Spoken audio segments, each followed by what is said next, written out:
taking shots at the enemy. I'm gonna make it to the top, leave a legacy. If I got something to say, you better let me speak. Turn it up a new degree, bitch, you ain't seen anything. I pop off with the new rock, electronic, blow the sonic roof up. I'm too honest when I take a few shots. They're too toxic, need to take the new stuff.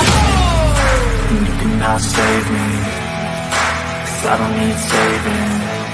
It's everything I've been chasing, all here for the taking. Don't wanna test your luck with me, I think I've had enough disease. I'm sick of all the bad thoughts, people who are half-nots. You are not as tough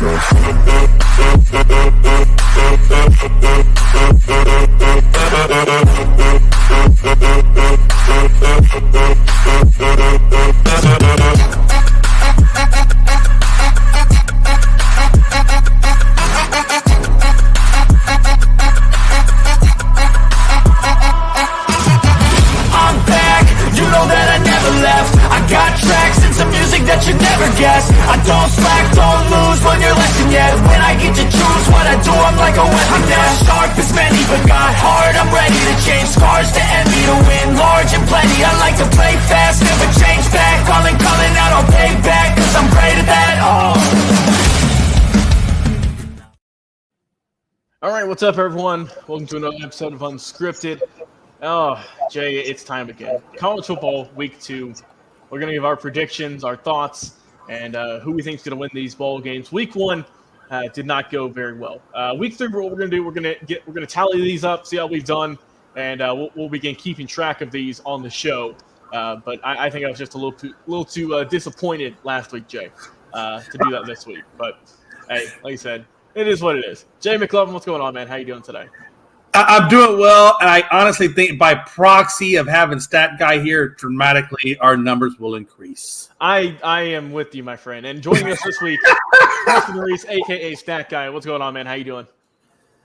Oh, football is here. Football is here to stay for, 5 months now? 6 months now? So yeah, it's going to be a while. And, of course, we're going to have NFL previews coming up very soon, so stay tuned into the channel. So we're going to give some analysis on those games coming up very soon. And if you want to find those episodes, check us out on our social media platforms. We got Facebook, of course, Unscripted Guys on Twitter, now known as X, and then Unscripted Sports on TikTok, YouTube, and on Twitch.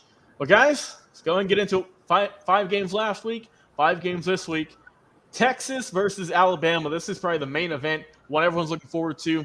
Jay, I know you've been wanting to talk about this one, man, so go ahead. Who's going to win this bowl game? What's the final score going to be? Yeah, this absolutely has to be the quintessential game of the week. Number one is you have Texas, last season in the Big 12. This will be a more suitable rivalry when Texas joins the SEC next year. So this is almost like a preview, and I love it.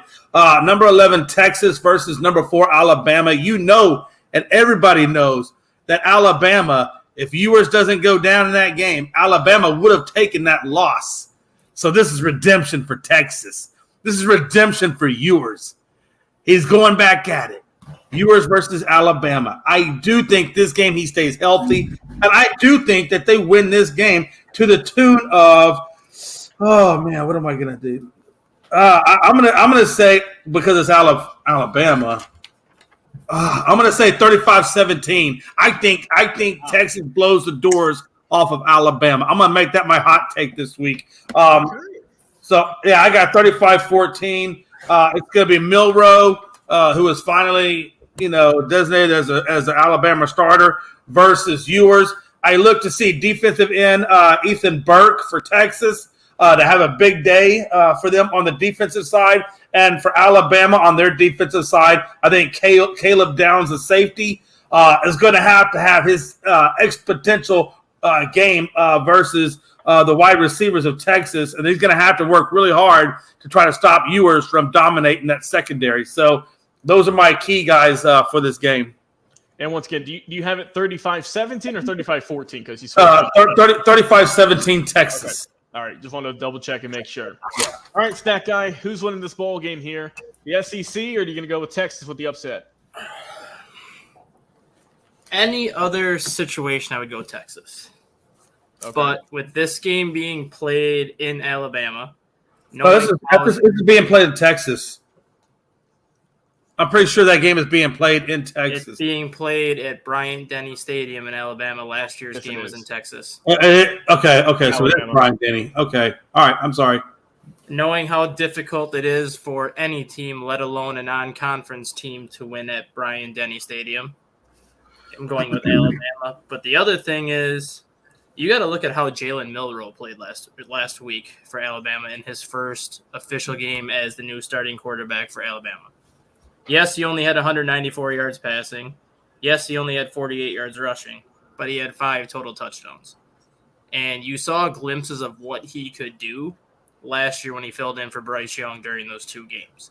So he's not like some rusty quarterback that they just had to throw in there under center to kind of figure out who was going to be the starter going forward. He does have several games of college experience under his belt, several big games of college experience under his belt against good opponents. And just from a weapon side of things, Alabama just has too many weapons right now. I'm not saying Texas isn't going to put up a fight because I think they will, but I'm going 34-24 Alabama. All right. Good prediction. Good thought. I'm also going to roll with the tide on this one. I know Frankie's happy to hear that one. I'm going to go Alabama. I think, like I said, obviously last week was kind of an easy game for both teams.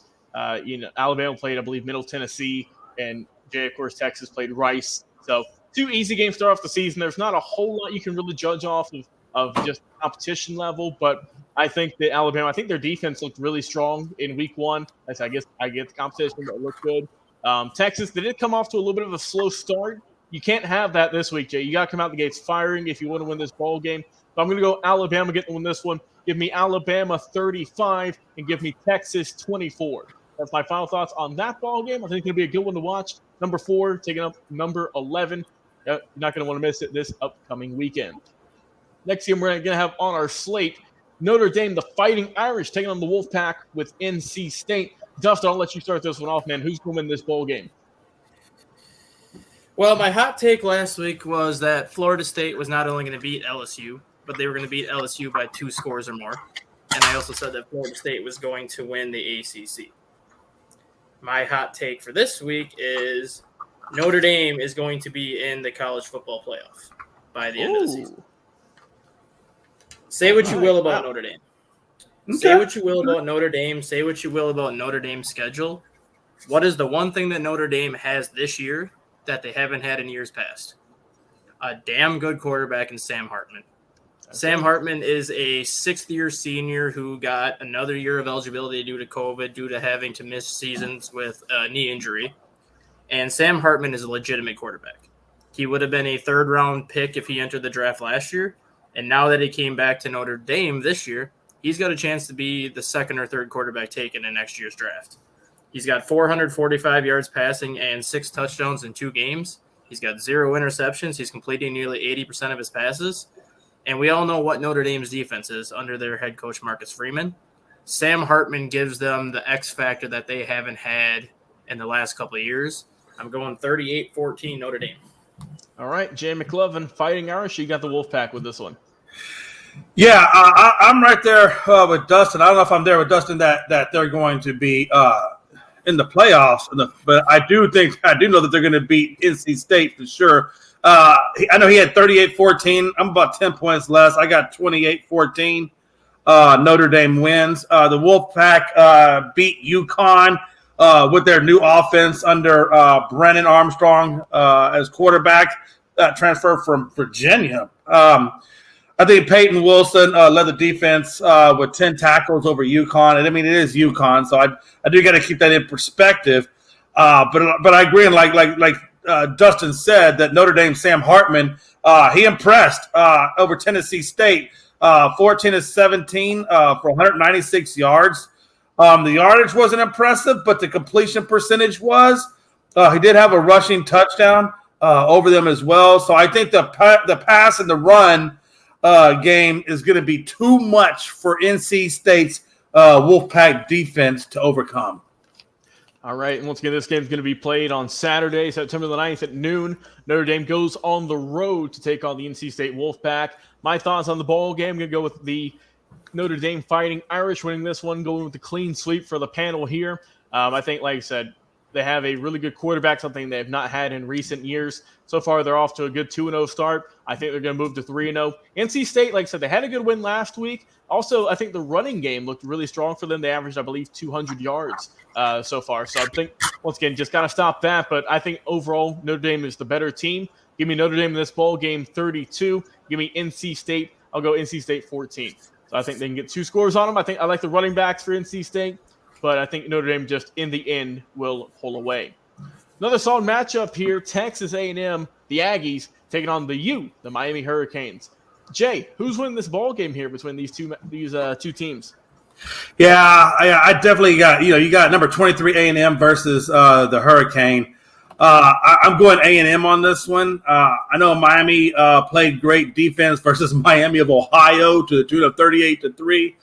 They only gave up 215 yards, Logan, in that whole game. 51 of those yards was on the rush. So, that Miami did play a hell of a good defensive game against Miami of Ohio. But don't look past what Texas did to New Mexico in that 52-10. And quarterback Connor Weissman, 18 of 23 passes completed for a 78% completion rate.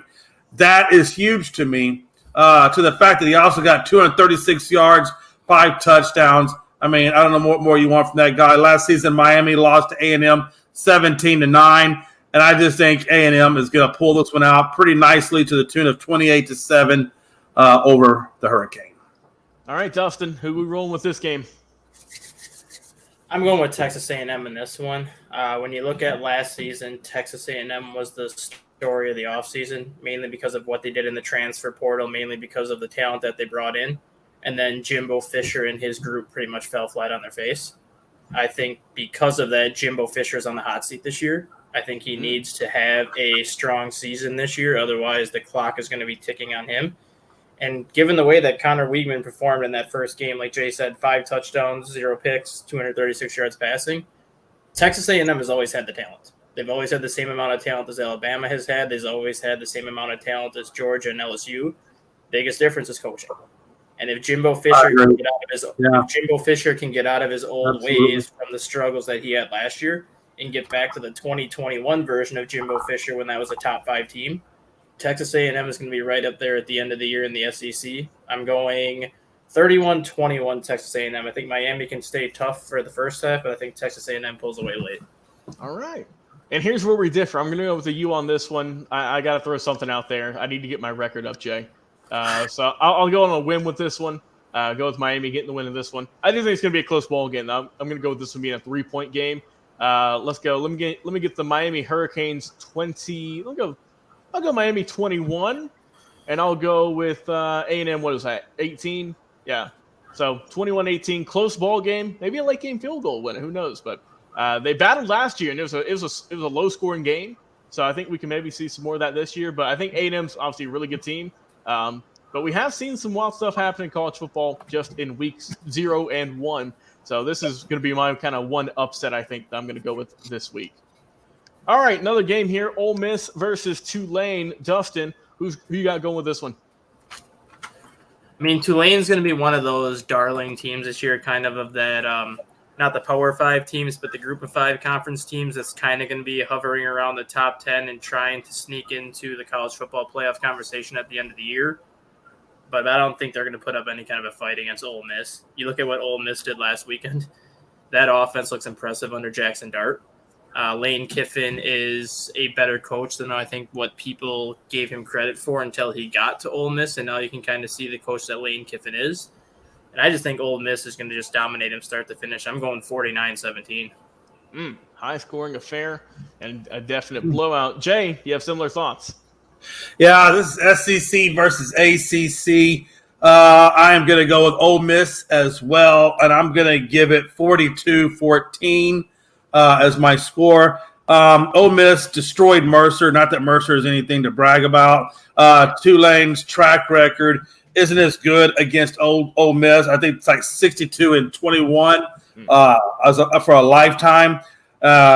So yeah, I just these it's just gonna be Ole Miss, and it's not even gonna be close. Yeah, I'm going to roll with the Ole Miss Rebels. Clean sweep once again. I think their offense is just way too high-powered. Like I said, they looked great last week against an easy opponent, which is what you're supposed to do. You're supposed to beat the easy opponents by a lot of points. And I think that Ole Miss is going to show up once again against a tougher opponent.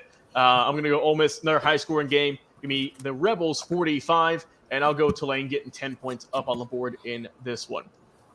All right. Hey, real quick, before we move on, I want to make a correction. It's 70 meetings between those two teams, and Ole Miss has won 42 to 28 of those meetings. So, yeah, I'm sorry. I want to correct myself.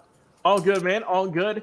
And the final game we're going to be previewing, it's going to be a late Saturday night game, 7 o'clock Eastern Standard Time, that is. The 15th ranked Oregon Ducks taking up the Texas Tech Red Raiders in this matchup. Jay, you going to go with another Texas team getting the win, or you think the Ducks are going to be rolling with a victory in this one? I wish I could, but I just don't see that happening. I'm going to stay with number 15, Oregon versus Texas Tech. As you know, Texas Tech lost last week. I forget who it was exactly they played. Wyoming. They lost to Wyoming 35-33. Tyler Sloth had a good game, 338, 3 touchdowns and a pick. But that Bo Nix, yeah, no, I'm definitely gonna ride that Bo Nix and his 287 yards and 3 touchdowns against Portland State last week. So yeah, I got Bo Nix in Oregon over Texas Tech, 35-21. All right, Dustin, you gonna go with the Ducks in this game, or are you gonna go with a little bit of an upset? I'm going with the Ducks. If not for Caleb Williams and Drake May, you could make the case that Bo Nix is the best quarterback in the country. And then you could also make the argument, where would Auburn be if Bo Nix was still at Auburn? So for whatever reason, it never worked out for him at Auburn. I don't know if it was coaching. I don't know if it was schematics or what it was. But Bo Nix looks like a completely different quarterback at Oregon than when he was back in his days at Auburn. And I think he's kind of that ultimate X factor for Oregon that's going to keep them in the college football playoff conversation. It's going to keep them in the Pac-12 title conversation just because you have him, you got Cam Rising, you got Michael Penix Jr., and you got Caleb Williams as kind of the class of that conference. And oddly enough, those are the 4 best teams in the Pac-12. Given that Texas Tech not only lost to Wyoming, but they gave up 35 points to Wyoming, and now you're facing an Oregon defense. Texas Tech is not known for their defense. I'm going 56-27 Oregon. Ooh, 56. All right.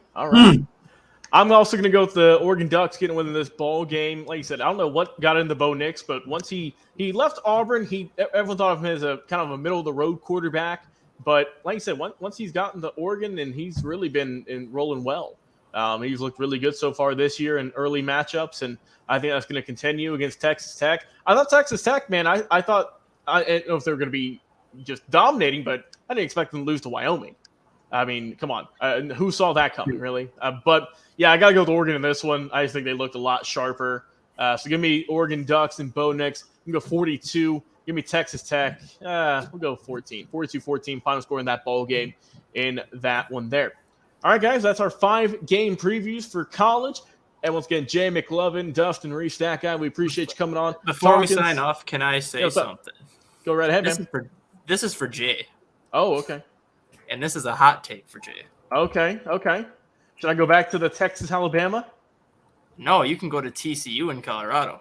Oh, okay. All right. We don't have this one on. We have to. Honestly, do we have to? Can't we just let it die? No, this is actually a good thing for you. Okay. For anyone that thought Colorado was going to be a dumpster fire this year, I think Coach Prime proved everybody wrong in game 1. I think his son showed that he is a legitimate FBS player, not an FCS player. I think the 24 FCS players that he brought with him to Colorado showed they're legitimate FBS players.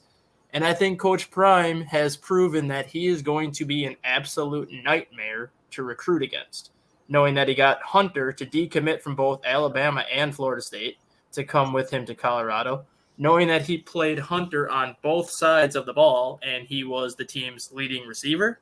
And he also had an interception and 3 pass breakups on defense. If Coach Prime does what he's supposed to do this year, and if you look at Colorado's schedule, it's very favorable to the point where they could win 9 or 10 games and pretty much put themselves in a Pac-12 title conversation. If Dallas struggles this year with Mike McCarthy as their head coach, Deion Sanders will be the coach of the Cowboys next year. Wow. And I wouldn't even be upset with that. That's what I said, Jay. You're going to like the hot take. I honestly wouldn't be upset with that at all. So I really hope that what Stat Guy is saying comes to fruition. Jerry Jones, if you're listening, let's go on ahead and make that come. Well, Colorado is going up against Matt Rule and the Nebraska Cornhuskers this week. Just a quick peek at their schedule. They're going to be taking on Oregon later on the month on September 23rd. Then the following week, they're going up against number 6 USC. Later on the year, they take on Oregon State, who is at the moment ranked number 18. And then the other ranked team they're facing this year is Utah on November 25th. So they do have some easy games spruced in there, but it's not just a cakewalk. They're going to have a tough fight. They should be favored in every game but USC, Oregon, and Utah. They should be the favorites in every other game at this point. We will see what happens. But like I said, they looked very impressive last week, and I'm excited to see what they can do for the rest of the year. And like I said, they've already matched their win total from last year at 1. So anything you do more, it's an improvement on last year. So we'll see what Colorado can do. Once again, Jay McLovin, Dustin Reese, always a pleasure having you guys on, talking some college football. I've been your host and producer, Logan Landers. Enjoy the rest of your night, everyone, and we'll talk to you again on another episode of Unscripted. We'll see you then.